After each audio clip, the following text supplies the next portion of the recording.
bonjour ou bonsoir. Mesdames, Mesdemoiselles et Messieurs, fidèles internautes, merci d'avoir choisi Ténère TV pour suivre votre émission Droit de savoir qui portera aujourd'hui sur la situation malienne. Pour rappel, la Communauté économique des États de l'Afrique de l'Ouest, la CEDEAO, a imposé le 9 janvier dernier une série de sanctions économiques et diplomatiques à l'encontre du Mali. Parmi ces sanctions figure la fermeture des frontières terrestres et aériennes avec le Mali au sein de la sous-région et la suspension des échanges autres que de produits de première nécessité.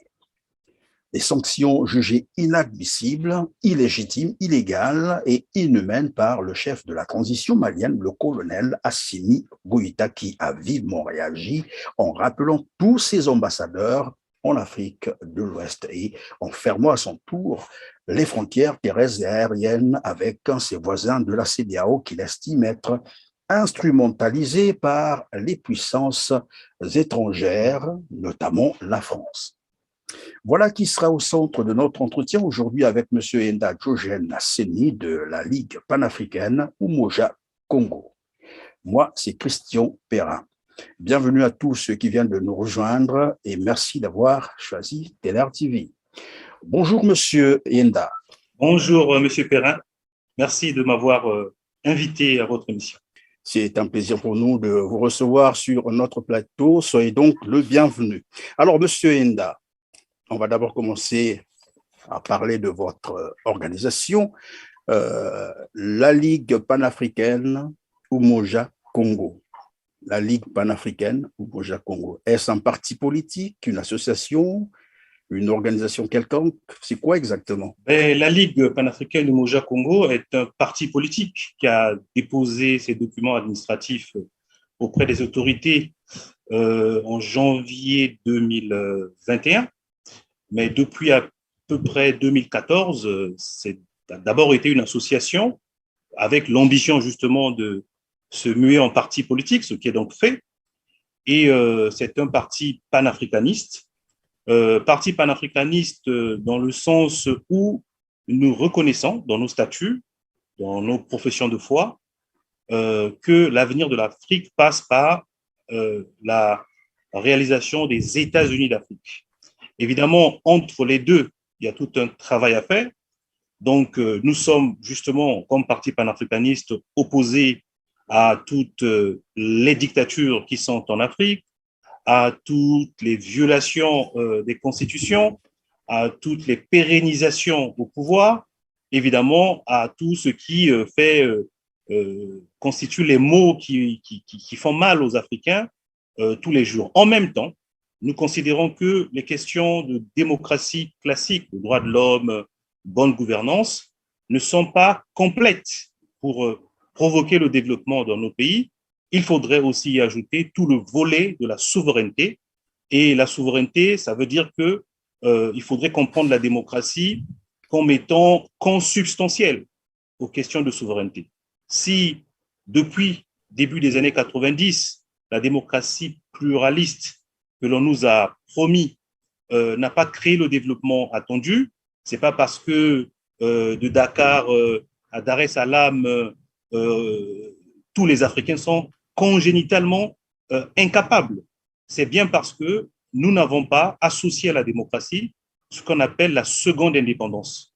Tout le monde est d'accord que les indépendances des années 60 étaient des indépendances nominales, mais aujourd'hui, nous avons une sorte de vie démocratique qui fait fi de ça.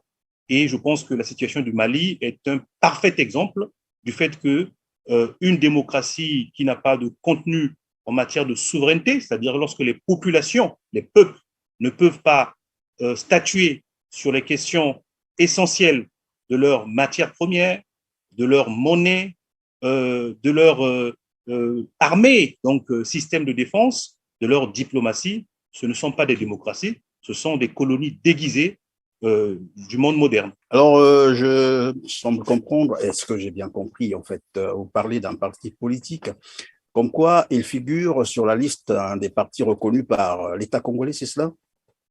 En tout cas, nous avons déposé les dossiers depuis janvier 2021. Il y a tout un processus qui se fait. Le processus administratif consiste à dire que vous avez un temps pour vous implanter, donc faire des activités politiques pour s'implanter. Donc, nous fonctionnons. puisque nous avons été voir les autorités pour déposer nos dossiers. Nous ne sommes pas concernés par la liste qui a été publiée en 2020 des partis politiques avant la fameuse rencontre de Madingu, puisque nous avons déposé le dossier à partir de janvier 2021. Donc, nous avons un numéro reconnu, mais nous sommes dans un processus. Mais le processus vous autorise ou vous oblige presque à faire votre implantation pour valider tout ceci à la fin. Ben, il faut bien faire les activités politiques pour faire l'implantation. Donc, nous sommes un parti qui travaille sur le terrain, qui fait son implantation. Pour vous situer dans le chiquier, nous n'avons pas attendu que ce processus soit terminé. Nous avons, dès janvier 2021, pris position. Nous faisons partie de ce qu'on appelle les signataires de l'appel du 29 janvier, qui réclamait en tout cas le boycott de l'élection présidentielle. Nous faisons partie des signataires qui ont demandé le meeting du 6 mars, le jour où on ouvrait la fameuse élection présidentielle, pour faire une sorte de contre-meeting à l'élection présidentielle, ce qui a été interdit. Vous vous rappelez bien qu'il y a eu des soubresauts assez importants, des arrestations, des acteurs de la société civile, y compris du docteur Alex Nzabana, qui était d'ailleurs avec nous dans le cadre de cette organisation. Donc, nous sommes bien situés dans l'échiquier, là où il faut. C'est aux autorités, finalement, de faire ce qu'il faut, qu'ils nous reconnaissent comme parti politique de façon totale, ou non, mais nous y sommes déjà. En tout cas, merci. Alors, nous allons aborder donc notre sujet central, la situation au Mali. Mais bien avant, je vous propose de suivre cet extrait d'un film que je propose d'ailleurs à nos téléspectateurs de découvrir, et on reviendra sur le plateau pour commenter d'abord cet extrait et on va continuer avec la situation malienne. Suivez. Messieurs, le Moyen-Orient est un foutoir, on le sait bien, parce que c'est de notre fait. 6 des 10 pays ayant la plus forte croissance économique sont des pays subsahariens en Afrique. Ce sont des pays riches en ressources minérales. Coltan pour nos ordinateurs, cobalt pour nos batteries, du phosphate pour notre agriculture, minerais nucléaires pour notre énergie. C'est pour ces richesses que nous nous battrons dans les 20, les 30 prochaines années. Un immense gisement de cobalt a été découvert au Mali, il y a tout juste 2 ans. À l'époque, nous avons approché le gouvernement malien pour les droits miniers. Ils nous ont dit que ces droits avaient été accordés aux Chinois. Nous avons alors entrepris de créer les conditions pour nous assurer que ça n'arriverait pas. Et la semaine dernière, une de nos filiales australiennes, Merci Lachlan, a obtenu ses droits. Notre projet pilote au Mali a essuyé quelques revers. Mais je suis fier de vous annoncer qu'il a fonctionné. Et si ça a pu marcher là-bas, il n'y a aucune raison que cela ne fonctionne pas dans d'autres pays riches en minerais du continent africain. Nous créons le chaos pour pouvoir ensuite capitaliser sur ce chaos. Nous avons ici une vision à long terme, messieurs, avec des profits colossaux. Des profits qui, en comparaison, font passer l'Irak et l'Afghanistan pour des projets insignifiants. Bien voilà, Monsieur Enda, vous venez de suivre avec nous cet extrait de film.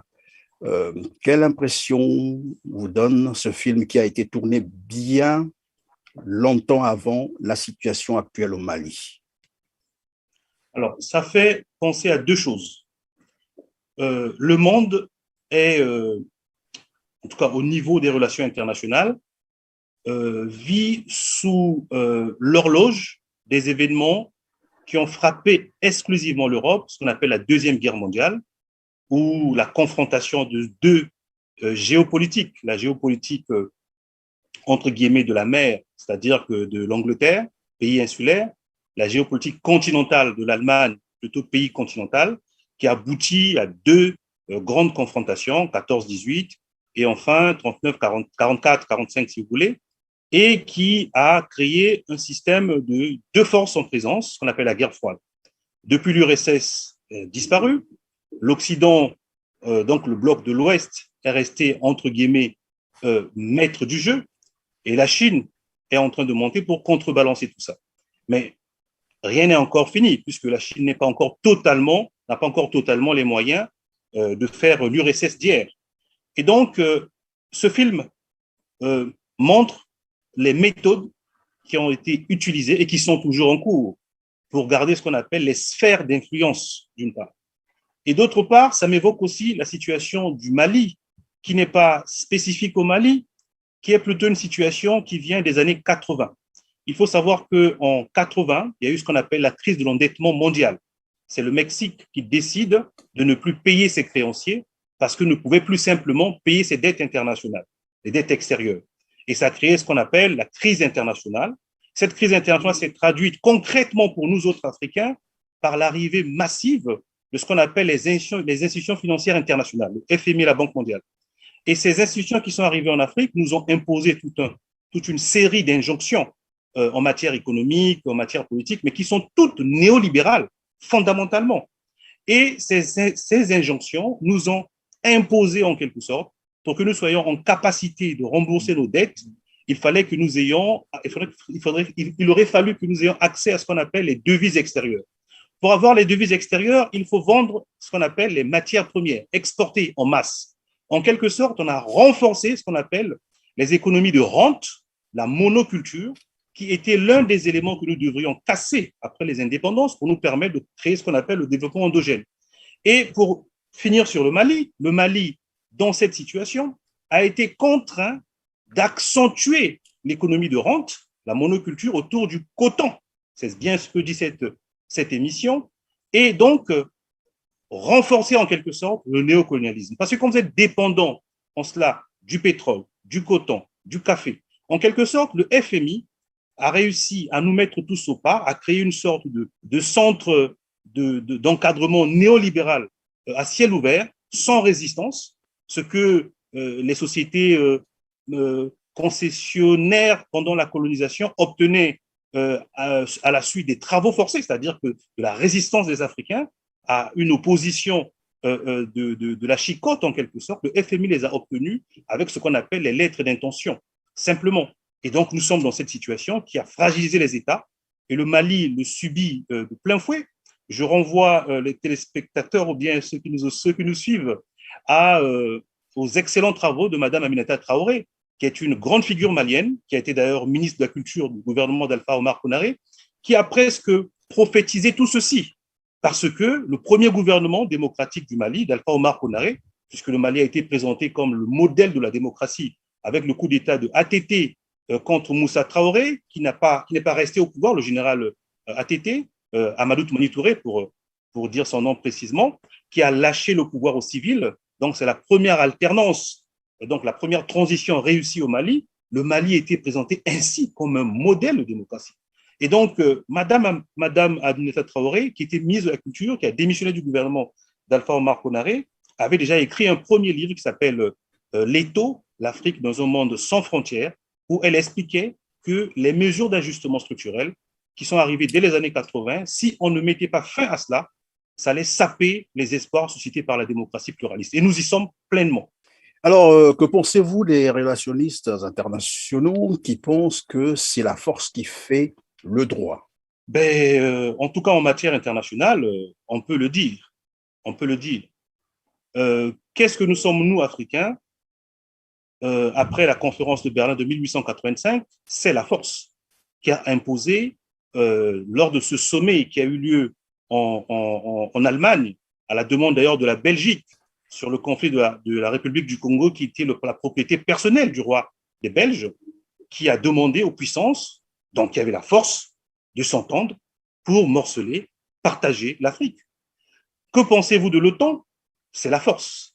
Barack Obama dit lui-même, par rapport au conflit de la Libye, puisque nous sommes sur le Mali, cela fait partie de sa pire erreur. Mais entre-temps, les États-Unis ont bien participé à cette aventure de l'OTAN, qui est une coalition des puissances, donc la force, alors même que les voix internationales d'autres se levaient pour dire que c'était une grave erreur. Alors, voyons donc ce qui se passe au Mali. Je l'ai rappelé que la CEDEAO a imposé depuis le 9 janvier dernier des lourdes sanctions aux conséquences, mais bien, on dirait très graves, ce qui n'a d'ailleurs pas empêché Assimi Goïta de réagir, bien entendu. Alors, ma question était de savoir, face à ces sanctions, Est-ce que vous pensez qu'elle soit justifiée? Parce que le mobile présenté, c'est qu'il a voulu, sinon qu'il est en train de vouloir rallonger les délais d'organisation des élections pour ramener l'ordre constitutionnel au Mali. La question qui est posée ici est quand même extraordinaire. Tout à l'heure, je vous disais dans mon propos que le Mali était présenté comme un modèle de démocratie. Et aujourd'hui, on nous présente les Maliens comme les anti-démocrates. C'est extraordinaire comment les temps changent. Il faut noter que le président Amadou Toumani Touré, après avoir lâché le pouvoir et a permis l'accession au pouvoir par élection de Alpha Omar Konaré, est revenu après les 2 mandats de Konaré, élu largement. Il avait un succès en Afrique, Amadou Toumani Touré. Et Amadou Toumani Touré a été finalement chassé du pouvoir en 2012 par Sanogo. Il y a eu un coup d'État. Mais quel est le mobile de ce coup d'État? C'est déjà la crise au nord du Mali. Donc, les Maliens ont mis... Vous parlez de la crise sécuritaire, c'est cela? Sécuritaire. L'attaque des djihadistes de 2012, parce que ATT lui-même militaire général, parce qu'on parle de militaires aujourd'hui au pouvoir incapable, mais il y avait déjà un militaire qui était au pouvoir, élu démocratiquement, entre guillemets, comme on dit en Afrique, et qui a été renversé par d'autres militaires parce que incapable de remettre la sécurité. Il y a eu l'élection de Ibeka. Ibeka a fait 2 mandats. Ibeka a été balayé. Pourquoi? Évidemment, les populations, depuis des années, se plaignent des questions de sécurité aussi économique, etc. Mais principalement parce que Ibeka avait échoué au nord. Donc, nous sommes dans une situation extraordinaire où on ne réfléchit pas sur les causes de ces coups d'État depuis 2012, mais on précipite toujours des transitions pour faire les élections. Mais quelle élection? Quelle élection? Est-ce que l'élection en soi fait la démocratie? Parce qu'il y a plusieurs dictateurs en Afrique qui sont là grâce aux élections. Mais est-ce que l'élection en soi fait la démocratie? Dans le cas spécifique du Mali, il y a un précédent. Le précédent, c'est la Côte d'Ivoire. La Côte d'Ivoire, dès l'accession au pouvoir de Laurent Gbagbo, il y a eu des rebelles qui ont attaqué le pays. Il a demandé à la France en 2002 d'intervenir. La France a intervenu sur les accords qui préexistaient à son arrivée au pouvoir d'ailleurs. La France arrive à la demande du pouvoir ivoirien légitime et légal, et la France met au même niveau, une fois arrivé sur le territoire, et le régime ivoirien et les rebelles. C'est ce qu'on appelle les accords de Marcoussis, janvier 2003. Et ça a conduit de séries d'humiliation en humiliation jusqu'en 2010 où on a fait des élections dans des conditions où le pays était divisé exactement comme le Mali. Tout le monde sait que l'élection de 2010 en Côte d'Ivoire, personne n'avait le contrôle du Nord. Et pourtant, dans le Sud, il y avait toutes les organisations internationales. Il y avait les troupes onusiennes, il y avait les troupes françaises, il y avait les troupes gouvernementales. Au Nord, personne au Nord de la Côte d'Ivoire. Contestation de l'élection, un président dans son palais qui demande le recomptage des voix, alors qu'on l'a fait aux États-Unis, on l'a fait en Haïti. On a préféré utiliser la force, alors qu'il lui fallu utiliser tous les moyens possibles pour enlever à Laurent Gbagbo tous les prétextes. Mais non, on refuse le recomptage des voix et on bombarde le président de la République. On le voit à la CPI 10 ans après, vous le savez, c'est le chaos, c'est la honte, puisqu'il est finalement acquitté. Nous sommes dans un cas de figure similaire. Le pays est divisé. Le Mali est divisé. Depuis 2012, tous les pouvoirs tombent parce que la question sécuritaire n'est pas résolue. Mais faisons-en finalement le problème principal. Pourquoi pas créer une sorte de consensus national pour dire que nous allons d'abord régler ce problème et ensuite nous allons faire les élections. Ou alors faisons les élections dans un contexte où nous avons la maîtrise sécuritaire. Enfin, il y a d'autres façons de faire que de sommer comme ça le régime, en tout cas la junte au pouvoir au Mali, d'organiser rapidement les élections et en plus les sanctions qui sont aujourd'hui énoncées vis-à-vis du Mali. Mais c'est ce que le président français disait. Comment vous les interprétez? Quelle interprétation donnez-vous à ces sanctions? Ces sanctions sont claires. Le président français les avait déjà énoncées. On a entendu le président Emmanuel Macron le dire à plusieurs reprises. Il a même, il n'y a pas très longtemps, reçu le président nigérien, Bazoum, qui a dit publiquement que dans la charte de la CEDEAO, il n'est pas prévu, par exemple, l'isolement d'un pays. Il n'est pas prévu cela dans la charte de la CEDEAO. Le président Bazoum l'a dit il n'y a pas très longtemps. C'est comme un membre éminent de la CEDEAO. Vous pouvez retrouver l'élément. Donc, le président français a presque récité, a presque fait la dictée de ces sanctions à la CEDEAO. La première fois où la CEDEAO est arrivée, au mois d'août, après le premier coup d'État du 18 août 2020, la CEDEAO n'avait pas cette position. Mais d'où vient que la fièvre monte à Paris et l'on exécute à la CEDEAO? C'est un peu comme ce que disait Walter Rodney. Quand la musique se joue à Londres ou à Paris, on danse à Brazzaville ou à Yaoundé. C'est ça le problème. Et comment interpréter finalement cette ingérence de la France dans les affaires, j'allais dire, intérieures du Mali? Il y a un élément que l'on n'analyse pas assez dans cette crise malienne. D'ailleurs, les autorités maliennes l'ont su très tôt, mais n'ont pas eu le courage de le dire. Depuis un moment, le président Assimi Goïta et son premier ministre, Choguel Maïga, le disent de plus en plus clairement. Et d'ailleurs, les responsables du MNLA, certains mouvements nationaux de libération de l'Azawad, le disent de plus en plus également. Il y a eu un deal qui s'est passé lorsqu'on conspirait contre le colonel Kadhafi entre les autorités françaises et les ressortissants du Mali, du Nord Mali, donc les Touaregs, mais qui étaient intégrés dans l'armée libyenne. Il faut savoir que dans le pourtour libyen, le colonel Kadhafi avait l'habitude d'intégrer les populations aux alentours dans son armée, dans ses institutions, dans ses structures. Une façon de les intégrer, un peu de profiter de la richesse libyenne. Donc, il y avait une bonne partie des Touaregs, donc d'origine malienne, qui étaient des militaires dans l'armée libyenne. Les Français ont conspiré avec ces ressortissants maliens, libyens, à ce moment-là, de dire, vous devriez trahir le régime, l'armée du colonel Kadhafi, en tout cas saboter de l'intérieur, nous vous rassurons qu'après cela, nous vous soutiendrons pour la construction de votre État. Je dis ça pourquoi? Il faut bien s'en rappeler. Avant que la France n'intervienne au Mali en 2013, en 2012, quand les djihadistes, en fait les Touaregs, qui recueillent l'immense arsenal militaire libyen qui aurait dû être dans les mains des forces de l'OTAN, mais qui se retrouve curieusement entre les mains des anciens partisans ou encore activistes ou militants, si vous voulez, de l'État Azawad, rêvé de tout temps, c'est eux qui recueillent cet arsenal immense militaire de la Libye. Et quand ils déclenchent leurs attaques, en France, avant même qu'on intervienne, en 2013, vous avez Elisabeth Guigou, en 2012, vous avez Alain Juppé en 2012, je vous parle là de deux figures importantes, et de la droite et de la gauche française, qui déclarent que la solution au Mali, c'est la partition. C'est la partition. C'est comme curieux. La solution au Mali, c'est la partition, et c'est eux qui le pensent depuis Paris. Depuis Paris. Ça veut dire que le deal qui a été signé, qui a été passé entre les Français et quelques autorités, quelques chefs du mouvement Azawad, était en train de se dérouler en quelque sorte, sous nos yeux, mais nous ne nous en rendions pas compte.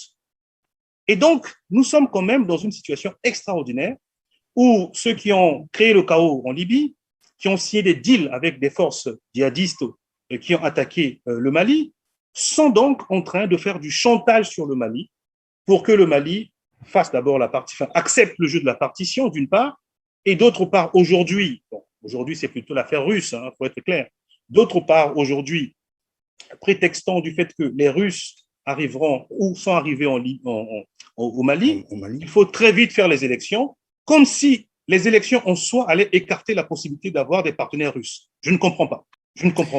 Et c'est la question qu'on se posait, pourquoi cette pression sur les pays africains, bien entendu, le cas par exemple du Mali, alors qu'on ne l'a jamais fait à la Chine ni à la Corée du Nord, qui sont aussi des systèmes totalitaires, où on n'a jamais en fait organisé des élections libres, où les droits de l'homme sont pratiquement bafoués tout le temps. Oui, on va simplement le répéter, ce sont des conséquences des zones d'influence. Sont des conséquences des zones d'influence. Il faut dire que le conflit 39-44-45 a consolidé la conférence de Berlin. La chute de l'URSS a consolidé un peu plus encore la mainmise de l'Occident, mais à travers la France et les États-Unis, sur le continent africain. Le retour de la Russie pose problème. Ce que les Occidentaux ne peuvent pas faire avec la Chine, ce qu'ils ne peuvent pas faire avec l'Inde, ils peuvent se le permettre avec l'Afrique noire, parce que morcelée, parce que des États lilliputiens, c'est-à-dire que petits, faibles, et donc peuvent se permettre ça. D'où d'ailleurs, sur des considérations purement panafricanistes, nous devrions repenser l'avenir du continent en considérant que dans l'état actuel du monde, nous pouvons gagner certains combats dans notre territoire, mais aucun territoire africain ne fait le poids par rapport à la situation internationale. Donc, il faudrait envisager soit l'abandon d'un certain nombre de souverainetés dans des États soit sous-régionaux, comme l'Afrique centrale, l'Afrique de l'Ouest, hein, ce que Barthélemy Boganda disait déjà pour l'Afrique centrale, les États-Unis d'Afrique centrale. Vous savez, le nom de ce qu'on appelle la Centrafrique, l'État centrafricain, son nom réel, c'est Lubangui-Chari. Si vous regardez l'histoire, jusqu'à peu près 59, la Centrafrique s'appelle Lubangui-Chari. Centrafrique, c'est le nom qui était proposé par Barthélemy Boganda pour l'Afrique centrale, parce qu'il considérait que nous étions tellement faibles individuellement, il fallait qu'on crée un super État dès les années 60 pour résister. Et donc, pour répondre à votre question précisément, nos faiblesses nourrissent la force des autres. Est-ce qu'on peut également penser que c'est un combat entre les puissants, mais qui a été transposé en Afrique et que les Africains sont en train de payer le prix? Absolument, nous sommes en train de vivre un combat entre puissants. Il faut vous rappeler que en 1959, c'est ce qu'on appelle la conférence de Bandung. La conférence de Bandung nous prévient déjà qu'il faut éviter, puisque nous étions à 5 ans des indépendances, la conférence de Bandung est partie sur l'analyse de l'Amérique du Sud. On oublie souvent que nous, avant de prendre nos indépendances, un siècle avant, c'est-à-dire que vers 1810, 1804, déjà avec Haïti, 1810, la plupart des pays de l'Amérique du Sud ont acquis leur indépendance, colonisés par le Portugal et l'Espagne. Et entre 1810 et 1955, plus d'un siècle et demi après, les pays de l'Amérique du Sud étaient dans le néocolonialisme face aux États-Unis, face aux anciennes puissances coloniales comme l'Espagne et le Portugal. Tirant les conséquences de cela, Bandung nous prévient pour dire il faut créer, l'Afrique doit être dans, l'Afrique et une partie de l'Asie d'ailleurs, on doit être dans un mouvement des non-alignés, c'est-à-dire que les conséquences de l'affrontement entre les deux grandes puissances de l'époque, d'alors, c'est-à-dire l'URSS et en tout cas l'Est et l'Ouest, ne devaient pas nous faire perdre de vue que nous devrions d'abord conquérir notre indépendance, d'où le mouvement des non-alignés. Donc nous assistons à un phénomène géopolitique qui a à peu près 50 ans, mais qui continue, parce que nous n'avons pas tiré les bonnes leçons. Nous devrions créer soit des États forts, mais à partir d'un rassemblement d'États. Ça ne fait pas disparaître le Congo, ça ne fait pas disparaître le Mali. Simplement, nous pouvons donner à une certaine institution qui coiffe les États, supranationales, la question militaire, la question de la défense, la question même de la monnaie, la question de la diplomatie, et ça nous permettra d'opposer quand même une certaine résistance pour que les contre-coups des combats entre les puissances ne puissent pas avoir des conséquences négatives sur nous. Alors, nous savons également que l'une des, disons, des points qui a fait déborder, comme qui dirait la goutte qui a fait déborder le vase, c'est le fait que le Mali ait appelé les services Wagner, qui est en fait une société militaire privée, une société de sécurité privée, s'il faut appeler ça comme ça. Mais ce qui est curieux, c'est qu'en France, nous savons qu'il existe aussi la Légion française. Et je crois en Irak ou en Afghanistan, la France, l'armée française a eu à travailler avec une armée privée comme ça aussi, mais cette armée américaine, donc les Blackwater. Qu'est-ce qui peut se cacher derrière? Parce que finalement, jusqu'avant l'arrivée, bien sûr, de Wagner au Mali, les choses semblaient être encore jusque-là négociables, maîtrisables. Mais dès lors que les Russes sont arrivés au Mali, alors là, c'est comme si ça venait envenimer la situation. Qu'est-ce qui peut se cacher derrière? Et c'est quoi l'explication qu'on peut donner à cela? Parce qu'on a entendu les propos de la ministre de la Défense, Parly, qui avait d'abord stigmatisé l'arrivée des Russes au Mali. Et après, c'est le président français Emmanuel Macron qui a pris la relève. Est-ce que c'est pour autant dire que si Wagner quittait par exemple le Mali, la situation peut se stabiliser? Je pense que la France pêche par excès d'arrogance. Il y a des pays en Afrique de l'Ouest qui sont pro-français très ouvertement. Je pense en particulier à la Côte d'Ivoire. qui est une puissance économique dans la sous-région. On sait comment Ouattara est arrivé au pouvoir, on sait ce que Ouattara donne à la France les yeux fermés, sans même se poser de questions. Et donc, la France a des partenaires très forts en Afrique de l'Ouest. Il suffit de regarder le Sénégal aussi, d'ailleurs, hein, comment l'opinion sénégalaise aujourd'hui est assez dressée contre Macky Sall, qui suit de façon assez régulière les positions de la Côte d'Ivoire. Donc, je pense qu'il y a un excès d'arrogance de la part de la France, mais il y a aussi, vous savez, quand un lion est blessé, il peut réagir de façon brutale. La France doit se rendre à l'évidence. Aujourd'hui, les puissances sont en train d'évoluer. Les puissances moyennes, comme la Turquie, et les puissances très fortes, comme la Chine, ce qu'on appelle les BRICS en général, sont en train de monter. Brésil, Russie, Inde, Chine, South Afrique, Afrique du Sud. Et donc, il y a un rééquilibrage qui se fait. Et les zones d'influence d'hier, où la Russie ne venait plus, parce que la Russie était déjà au Mali à l'époque de Modibo Keïta, elle est repartie, mais les zones d'influence d'hier où la Russie ne venait plus, les Russes reviennent. Et donc, ça pose des problèmes, parce que c'est comme si on venait violer des zones réservées. Hein, et donc, la France réagit de façon assez brutale par rapport à ça. Donc, je crois que c'est parce que les jeunes générations, quand on parle de Wagner avec cette histoire de mercenaires ou encore de troupes non conventionnelles, mais les jeunes générations ne connaissent pas Bob Denard. C'était un Français. Bob Denard. Bob Denard, c'était un Français. Est-ce on sait ce qu'il a fait dans les Comores, en Centrafrique, sous Bokassa, un peu partout en Afrique francophone, des coups d'État à répétition, ou même le sauvetage de certaines dictatures liées à la France. C'était des milices aussi. Donc, les Maliens sont quand même assez adultes pour savoir, lorsqu'ils font appel à une force extérieure, que ce soit une milice ou non, lorsque cette force pose des exactions, c'est aux Maliens de dire que non, on ne vous a pas fait venir pour ça. On se comporte comme si les Africains, c'est comme avec la Chine, quand vous allez négocier avec les Chinois sont mauvais, etc., etc., etc. Mais laissez aux Africains d'apprécier la situation et de dire ce qu'il faut.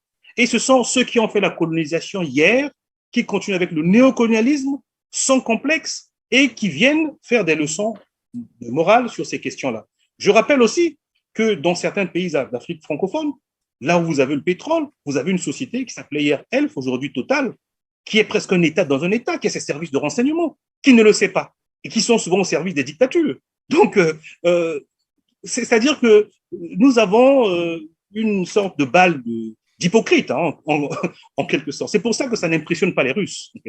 Les Russes ne sont pas impressionnés. Les Russes savent exactement comment fonctionne l'Occident avec ses hypocrisies. Les Occidentaux savent aussi les hypocrisies russes. Et donc, nous sommes dans un jeu où chacun doit absolument tirer son épingle du jeu pour ne pas se faire avoir. Alors, dans tous les jeux, je disais que l'avenir de l'Afrique est en train de se jouer au Mali, c'est-à-dire si le Mali échoue dans cette bataille, c'est sûr et certain que ça sera encore reparti pour les siècles d'esclavage de l'Afrique.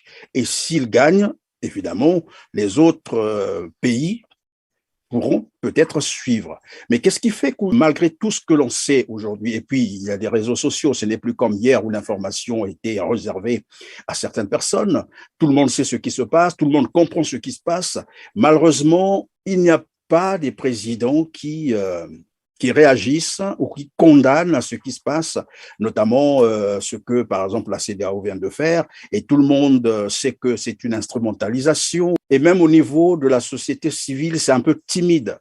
C'est comme si c'était une affaire des Maliens qui n'ont qu'à régler avec la CEDEAO, qui n'ont qu'à régler avec la France. Qu'est-ce qui peut justifier cette attitude des Africains? Bon, M. Perrin, moi je prendrai les choses de deux manières. D'abord, dans un premier temps, je note qu'il y a une victoire culturelle. Le Mali ne perdra pas. Même si les Français revenaient dans une certaine situation, ils ne se comporteront plus comme avant. Le Mali ne perdra pas. Et je pense qu'il faut avoir une attitude victorieuse dans cette affaire. C'est-à-dire que la victoire culturelle vient de quoi? Qui pouvait imaginer que l'Afrique de l'Ouest, qui était présentée comme une zone assez, on dit souvent nos frères de l'Afrique de l'Ouest, oui, oui. Voilà, stable, sont plutôt conciliants, ils discutent beaucoup avec la France, ils parlent beaucoup, contrairement à une partie de l'Afrique centrale qui a perdu ça. Par le passé, c'était assez bouillant. On sait comment le Congo a réagi dans les années 63. Bon, le Congo a perdu aussi cette qualité depuis. Mais ceci dit, qui pouvait imaginer qu'au Burkina Faso, dans les villages, on a pu mobiliser les populations pour bloquer les convois militaires français. Il y a encore quelques semaines de cela. Qui pouvait imaginer, alors que Ouattara a déclaré publiquement se drapant de son statut d'économiste pour dire que le franc CFA était une bonne monnaie, une monnaie stable. Il a dû manger son chapeau après, quand le président français a dû le rappeler, pour lui dire qu'il faut maintenant faire l'écho. Ça veut dire que le franc CFA n'était pas si stable et si bon que ça. Et donc, c'est bien la rue de l'Afrique de l'Ouest, c'est bien les activistes, c'est bien les populations qui ont obligé les dirigeants à parler du franc CFA au plus haut sommet. Et donc, il y a un contexte aujourd'hui de l'opinion en Afrique de l'Ouest qui favorise cela au Mali. C'est-à-dire que lorsqu'on regarde les positions du Premier ministre Choguel Kogala Maïga et du président Assimi Goïta, on oublie qu'il y a encore 3-4 ans, régulièrement au Mali, il y avait des manifestations pour contester l'efficacité française au franc, alors qu'en 2013, la France était choyée, était fêtée en quelque sorte. Donc, le Premier ministre Kokala Maïga est en train, comme le président d'ailleurs, ils sont en train d'exprimer ce que le peuple malien revendique depuis quelques années, mais qui a été étouffé. Il faut aussi rappeler, puisqu'on parle de légitimité de ce régime, il faut rappeler que c'est en juin 2020 que le M5 RFP, c'est-à-dire que mouvement du 5 juin, Rassemblement des forces patriotiques, s'est mis en place, qui a contesté Ibeka au prix de 100, et au mois d'août, 3 mois après, ils ont fait tomber Ibeka par une action des militaires, mais qui n'est venue que cueillir les fruits qui étaient mûrs, en quelque sorte. Donc, il y a une vraie lutte intérieure au Mali pour la souveraineté, au-delà de ce que nous voyons aujourd'hui. Alors, l'autre volet de votre question, ça se comprend tout simplement. La CEDEAO a pris ses positions en flagrance de pas mal de dispositions de cette charte, et la France a manifestement inspiré ses positions, puisque c'est le pays, c'est la puissance qui a dû prendre le draft pour aller à l'ONU, pour entériner cette décision. Ce n'est pas la Russie, ce n'est pas la Chine, en tout cas, ce ne sont pas les États-Unis, c'est la France. Donc, la France s'est bien trahie, puisque c'est elle qui va porter cette affaire. C'est même pas un pays de la CEDEAO qui demande au Conseil de sécurité, ou la CEDEAO elle-même qui demande au Conseil de sécurité de se réunir pour entériner. C'est la France qui apporte ce dossier au Conseil de sécurité. Le veto russe et chinois l'a repoussé, bien entendu. Donc, vous comprenez bien que la plupart des pays dans l'Afrique francophone qui ont l'appui français ne vont pas se hasarder à prendre des positions sur le Mali. On sait bien comment ça fonctionne. Donc, on préfère même passer des coups de fil à certaines personnes pour réagir, parce que sur le plan personnel, les gens sont contre.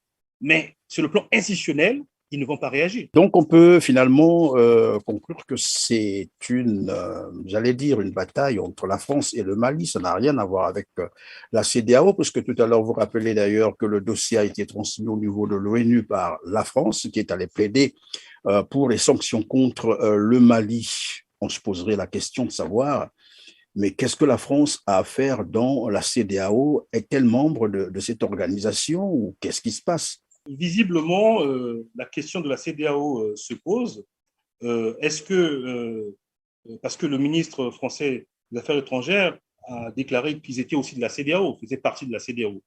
Ah bon, la France fait partie de la CEDEAO. Fait partie de la CEDEAO. Alors, est-ce que c'est par rapport aux appuis que la France apporte à certains pays de la CEDEAO que la France peut le permettre? Mais je rappelle que la CEDEAO, ce n'est pas l'UEMOA. La CEDEAO, c'est y compris les pays de la partie anglophone. Donc, c'est comme oser de parler ainsi. Mais sur l'Afrique, on peut se permettre. Je me souviens parfaitement, lorsque le président Mbeki, sur la crise ivoirienne, a voulu aller en Côte d'Ivoire pour aller parler aux Ivoiriens, Jacques Chirac a dit « Mbeki n'a pas la sensibilité ivoirienne ». Donc, Jacques Chirac a plus de sensibilité africaine que le président Mbeki. C'est extraordinaire. Et ça fait partie des schèmes occidentaux qu'il faut casser, se donner cette assurance de parler au nom des Africains. Vous le savez encore une fois, les Français, régulièrement, justifient le 3e mandat d'Alassane Ouattara pour dire qu'il y a eu un Premier ministre qui était mort au dernier moment, etc. Comme si les Ivoiriens n'avaient pas d'autres cadres, d'autres leaders pour remplacer Alassane Ouattara au pouvoir. Mais c'est presque nous prendre pour des enfants. Donc, nous sommes dans la même configuration psychologique de la part des autorités françaises. Quand M. Le Drian s'exprime de la sorte, c'est bien parce qu'il y a ce subconscient de domination. Parler comme ça au nom de la CEDEAO, ben, je vous rappelle aussi que c'est ce que la France a fait. La France a récupéré l'ECO, qui était le projet de la CEDEAO, qui n'est pas dans la zone franc. Parce qu'on peut penser également que cet acharnement de la France sur, bien entendu, le Mali, c'est la peur de perdre un peu les privilèges, parce qu'on a vu, évidemment, alors que toutes les frontières sont fermées, terrestres et aériennes, bien entendu,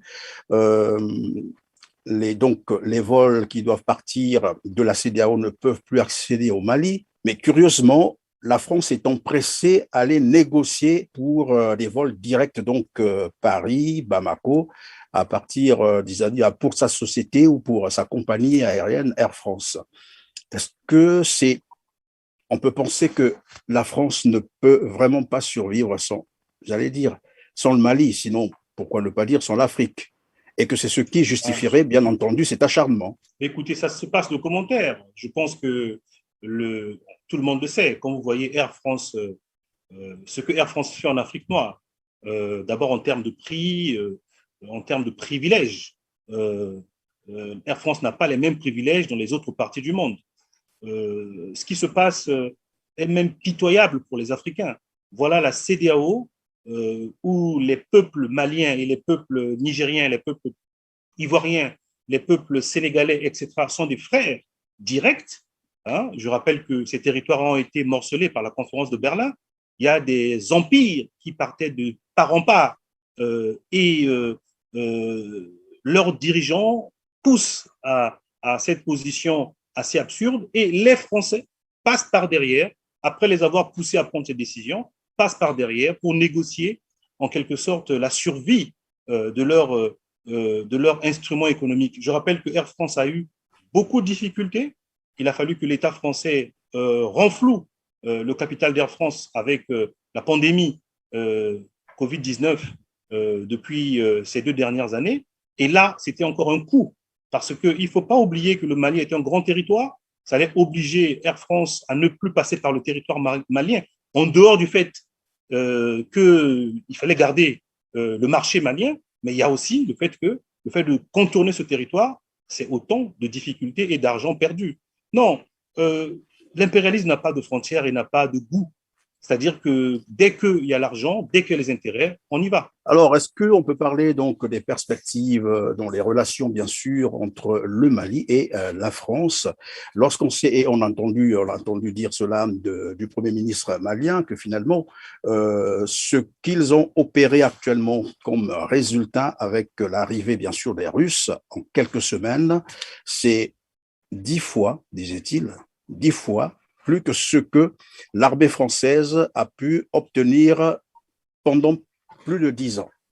C'est probablement une façon de dire que finalement, la France n'a pas été efficace sur le terrain, notamment la lutte contre le terrorisme. Mais ça, c'est encore une image. Est-ce qu'on peut encore imaginer la reprise des relations entre le Mali et la France, maintenant que le Mali se rend compte que la France a beaucoup trop abusé de lui? Il y a une chose qui est sûre, je reprends le concept de la victoire culturelle. Il y a encore quelques mois, les autorités maliennes ne pouvaient pas se permettre de mettre en garde la flotte, l'aviation française, de continuer à violer son espace aérien au risque, évidemment, d'être bombardée. Même si le mot n'a pas été lâché dans le communiqué, on sent bien qu'il y a des lignes qui ont été franchies, même dans la façon de s'exprimer sur le plan diplomatique. Il est évident que les Russes, qui connaissent très bien l'Afrique, je vous rappelle que vous et moi, nous sommes du Congo-Brazzaville. Nous avions ici à Brazzaville par le passé une coopération militaire avec l'URSS. Ils connaissent bien l'Afrique, et pas que Brazzaville. Ils étaient aussi dans d'autres pays comme la Guinée, etc. Non, ce que je veux dire par là, c'est que les Russes ne vont pas reculer. Les Russes vont plutôt continuer à donner aux Maliens les moyens pour se débarrasser effectivement de la France. Et la France le sait très bien. Les Russes ne se font pas d'illusions. Ils l'ont fait sur le cas de Bachar al-Assad, vous vous rappelez, et les Russes vont continuer à le faire. Et c'est ce qui fait que les autorités maliennes sont relativement confiantes. Mais ce qui est certain, c'est que le président français a poussé le bouchon de l'arrogance trop loin. En annonçant qu'il va retirer les troupes, il s'est fait prendre dans son propre piège, en conditionnant la poursuite des affaires avec le Mali par l'organisation rapide d'une élection ou je pense que les Français ont péché par excès de confiance et excès d'arrogance. Mais ça confirme aussi l'idée que nous ne sommes plus sous la guerre froide, où il y avait des zones réservées. Nous sommes dans une zone, dans une période qui est ouverte. Ce que nous avons eu comme conséquence des relations internationales, ça change sur le terrain. Déjà, vous voyez même l'ONU, le cas de l'ONU, vous avez une poignée de pays qui ont le droit de veto, le Conseil. Enfin, si on est une institution internationale, un pays, une voix. C'est quoi le problème qu'il y ait certains pays qui aient des droits de veto, qui réussiraient au niveau du Conseil de sécurité? Or, ça, c'est la configuration de la sortie de la Deuxième Guerre mondiale, les deux puissances. Et on est resté là-dedans et la France use de ces possibilités, alors que sur le terrain réel, on voit bien que les choses changent. Aujourd'hui, le Mali peut être soutenu par la Russie, par la Chine, par d'autres pays, sans avoir besoin de passer par quelconque organisation que ce soit. Et je pense que, c'est vrai, la France est très embêtée parce qu'elle se sent extrêmement fragilisée. Mais je finis par dire ceci. Il faut savoir que l'affaire du Mali, évidemment, touche toute l'Afrique, mais dans l'immédiat, c'est d'abord l'Afrique de l'Ouest. Le Sénégal est en pleine ébullition. Il y a là-bas un leader qui s'appelle Sanko, qui parle comme aucun leader sénégalais n'a jamais parlé de la France depuis 30 ans. Il y a en Côte d'Ivoire le président Laurent Gbagbo. Donc, c'est très important. L'Afrique de l'Ouest est aujourd'hui, je vous assure, que nous passerons du Mali. Il y aura un autre pays qui prendra le relais. Le Niger, c'est pareil. Quand vous voyez le leadership politique nigérien parler aujourd'hui de la France, ça n'a plus rien à voir avec la période du président précédent. Donc, il y a une victoire culturelle quand même qui s'installe. Le fait qu'on ait refoulé les questions de la souveraineté au détour des années 90 avec l'arrivée de la démocratie pluraliste sans souveraineté, ça revient en force. Nous sommes un peu dans ce que disait le président Allende dans la recherche de la seconde indépendance. La marche est partie. Jusqu'où pourront aller les relations entre la Russie et ces pays africains qui sont déjà démarqués? Nous citons là le Mali et la Centrafrique, bien entendu. Certaines, disons, indiscrétions disent que la Russie peut vous aider militairement, c'est vrai, mais économiquement, la Russie serait très faible et ne pourra peut-être pas soutenir un pays économiquement. En tout cas, en tout cas, en matière de relations internationales, on ne met jamais tous ses œufs dans le même panier. On peut avoir une coopération militaire avec la Russie, plutôt une coopération économique avec la Chine, une coopération plutôt technologique avec l'Inde, avec le Brésil d'autre part, etc., etc.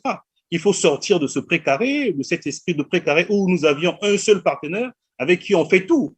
Non, l'avenir du Mali, l'avenir des pays africains, ce n'est ni avec la Russie, ni avec la Chine, ni avec qui que ce soit. C'est dans notre liberté à utiliser toutes les possibilités qui s'offrent à nous sur le plan international, parce que nous avons aussi des choses positives de notre côté. Nous avons des matières premières, nous avons une jeunesse, nous avons des forêts, nous avons des mers, nous avons ce qu'il faut pour échanger de façon équitable. En fait, le gain le plus fort ici à gagner, c'est la liberté d'échanger ou d'arrêter d'échanger avec qui l'on souhaite le faire. Alors, vous êtes donc parmi les rares, évidemment, en soutien en fait, vous-même vous êtes exprimé, hein, je parle là de la Ligue panafricaine, Umoja Congo, qui a organisé d'ailleurs un meeting en salle pour soutenir le peuple malien. Est-ce qu'on peut revenir en quelques minutes, en quelques secondes, sur ce que vous vous êtes dit, sur quoi avez-vous échangé pour évidemment soutenir le peuple malien? De quoi avez-vous parlé exactement?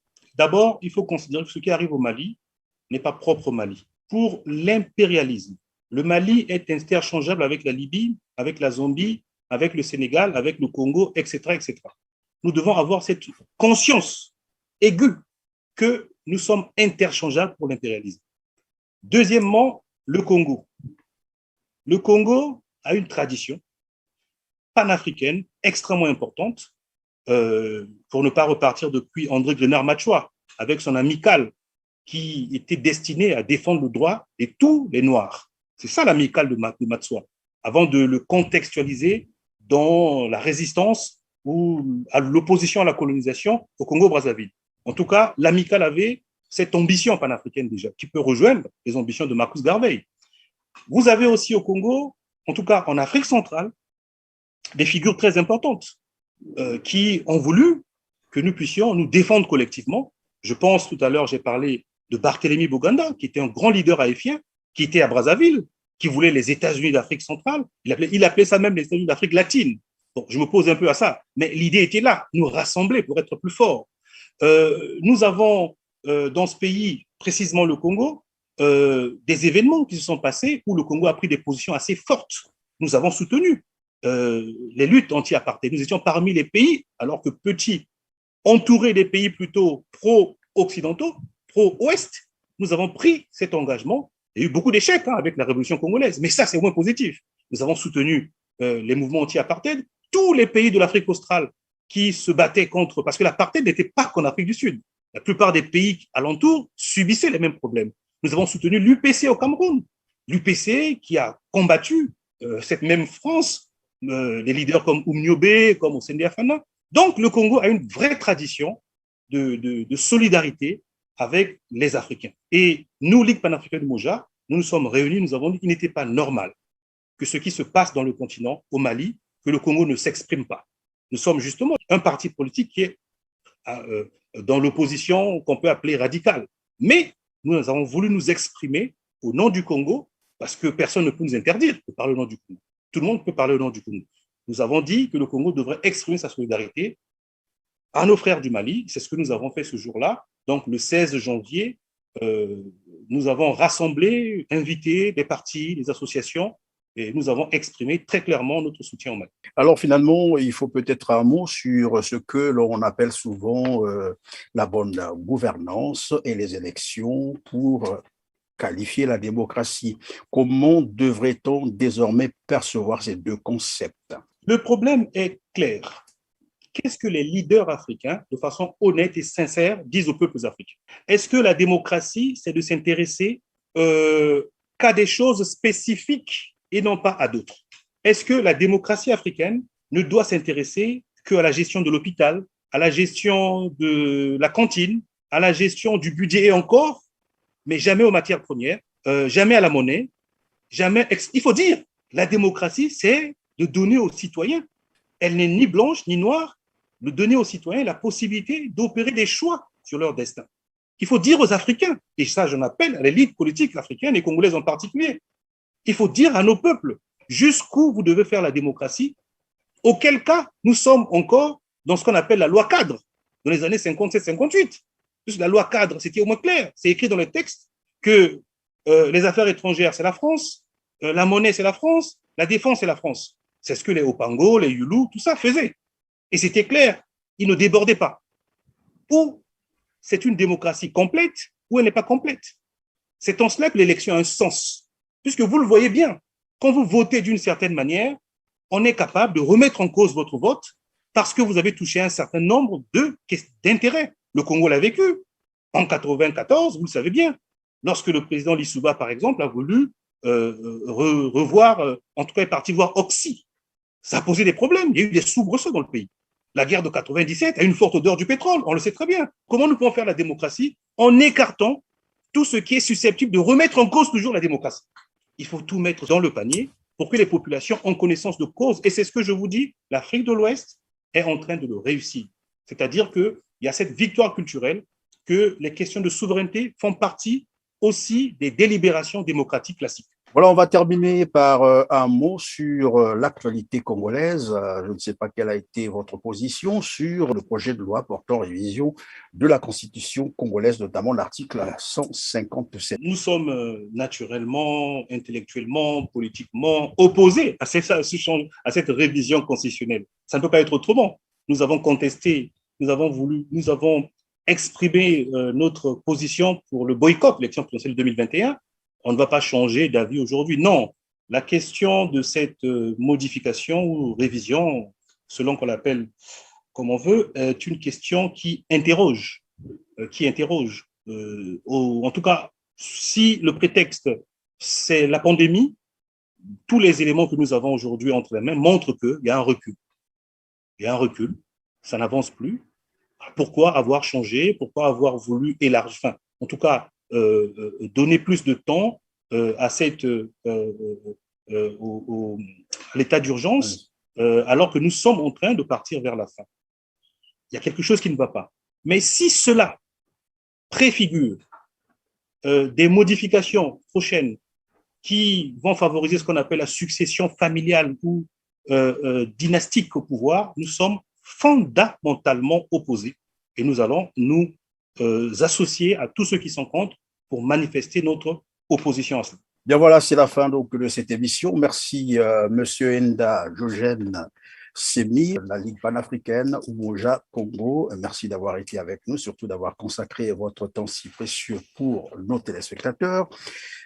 À moins que vous ayez un mot de la fin en quelques secondes et on va boucler l'émission.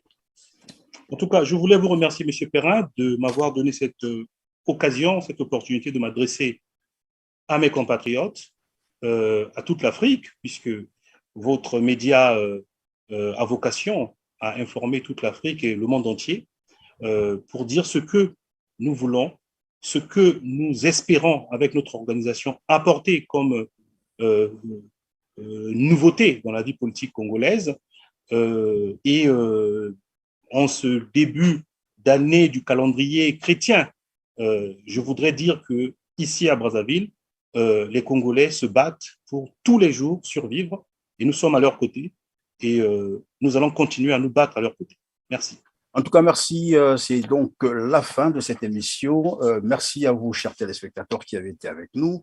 Vous connaissez la prière et je ne cesserai de vous le rappeler, likez et partagez nos émissions, mais aussi abonnez-vous pour ne rien manquer des programmes TLR TV. On se dit, comme d'habitude, à très bientôt. Merci.